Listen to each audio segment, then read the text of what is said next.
ये इंसान की धर्म के प्रति आस्था ही थी कि उसने अपने इष्ट की आराधना के लिए जन्म स्थान को चुना।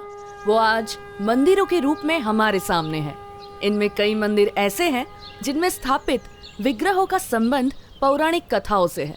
ये मंदिर भक्तों की निगाहों में किसी पावन धाम से कम नहीं है। ऐसा ही एक पावन धाम स्थित है डूंगरपुर जिले के भिलुड़ा गांव में। श्री रघुनाथ जी के विशाल मंदिर के कारण भिलुड़ा गांव न सिर्फ छोटी अयोध्या कहलाया, बल्कि इसे पावन तीर्थ स्थल भी माना गया।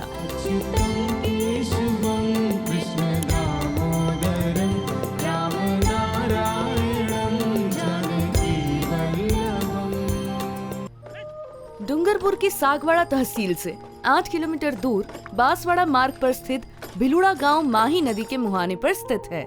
इस गांव में विराजित है वागड़ क्षेत्र की परम आस्था के प्रतीक श्री रघुनाथ जी।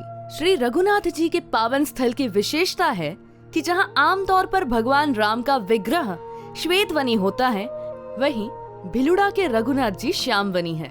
ऐसा कहा जाता है कि करीब 1000 साल पुराने इस मंदिर में पहले भगवान विष्णु का विग्रह था, लेकिन 225 साल पहले महारावल विजय सिंह के कार्यकाल में भगवान विष्णु के स्थान पर रघुनाथ जी के चमत्कारी विग्रह की प्राण प्रतिष्ठा कराई गई और भगवान विष्णु को मंदिर के परिसर में ही रघुनाथ जी के बगल में बैठाया गया।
भिलुड़ा गांव के रघुनाथ जी के बारे में कहा जाता है कि जब शिल्पकार ने विग्रह का काम पूरा किया, तब महारावल विजय सिंह ने विग्रह को अयोध्या में मंदिर बनाकर इसकी प्राण प्रतिष्ठा कराने पर विचार किया।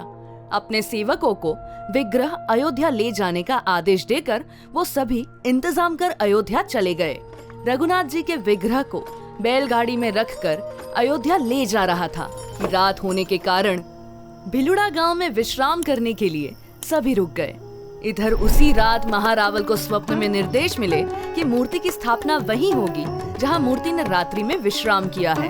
इधर काफी जतन के बाद भी रघुनाथ जी का ये विग्रह एक कदम भी आगे नहीं सरका। तब महारावल के निर्देश पर रघुनाथ जी को इस मंदिर पर विराजित कराया गया। श्री रघुनाथ जी के इस अलौकिक विग्रह से निकला तेज ही है कि जिसने भी तन्मयता आराधना की वो भाव विभोर हो नाचने लगा। इस मंदिर के बारे में ऐसा भी कहा जाता है कि यहाँ पर पंचतत्व स्थापित है। इन पंच तत्वों के कारण ही भगवान के विग्रह में इतना आकर्षण है कि भगवान के दर्शन की लालसा दूर से ही जागृत हो जाती है। यही नहीं, एक बार ऐसा भी हुआ है कि भगवान की भक्ति में लीन एक भक्त ने जब तल्लीनता से भगवान की स्तुति में भाव विभोर हो गान गाए तो मंदिर के बंद दरवाजे अपने आप ही खुल गए और भगवान ने भक्त को दर्शन दिए। इसके बाद से वागड़ क्षेत्र में रहने वाले नागर ब्राह्मण समाज के लोग रामनवमी पर्व भिलुड़ा आकर मनाने लगे। श्री रघुनाथ जी के दर पर रामनवमी महापर्व के रूप में मनाई जाती है। इसके साथ ही कृष्ण भगवान की झलक भी इसमें होने के कारण जन्माष्टमी भी इसी धूमधाम से मनाई जाती है।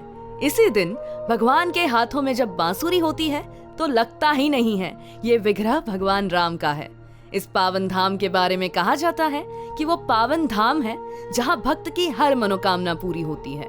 विष्णु पंचायतन मंदिर होने के कारण मंदिर के विशाल परिसर में गणेश जी, हनुमान जी, सूर्य भगवान, विष्णु जी के साथ साथ अन्य देवता भी विराजित है। यही कारण है कि मंदिर में हर त्योहार एक विशेष पर्व का रूप ले लेता है और उस दिन मंदिर को आकर्षक रूप से सजाया जाता है। श्री रघुनाथ जी को 7 दिन अलग अलग भोग लगाया जाता है। कभी ये भोग खिचड़ी के रूप में होता है तो कभी पकवान भगवान को अर्पित किए जाते हैं। सुबह जहाँ राजभोग भगवान को लगाए जाते हैं तो वहीं शयन के समय भगवान को दूध का भोग लगाया जाता है। रक्षाबंधन पर्व पर प्राचीन विधि विधान से हरिया खेला जाता है। इस खेल के जरिए यहाँ आगामी मौसम का आंकलन कर ग्रामीण भविष्य की योजनाएं तैयार करते हैं। वहीं ये खेल आपसी समरसता और भाईचारे को भी बढ़ावा देता है। मंदिर की समस्त गतिविधियां यानी भगवान को भोग, आरती, भक्तों के लिए जरूरी सुविधाओं का प्रबंध डूंगरपुर नरेश द्वारा स्थापित लक्ष्मण देवस्थान निधि द्वारा किया जाता है। ट्रस्ट की पुख्ता व्यवस्थाओं का ही नतीजा है कि मंदिर में आने वाले हर वर्ग के श्रद्धालु, चाहे वो बच्चे हो या बुजुर्ग, पुरुष हो या नारी, हर भक्त भगवान के लिए निर्विघ्न कर सकता है। इस तरह की और वीडियो देखने के लिए हमारे YouTube चैनल को सब्सक्राइब करें और बेल आइकन को दबाना ना भूलें। यदि आप हमारा वीडियो Facebook पर देख रहे हैं तो पेज को लाइक और फॉलो जरूर करें। हमारे अन्य सोशल मीडिया पेजेस से भी जुड़ें।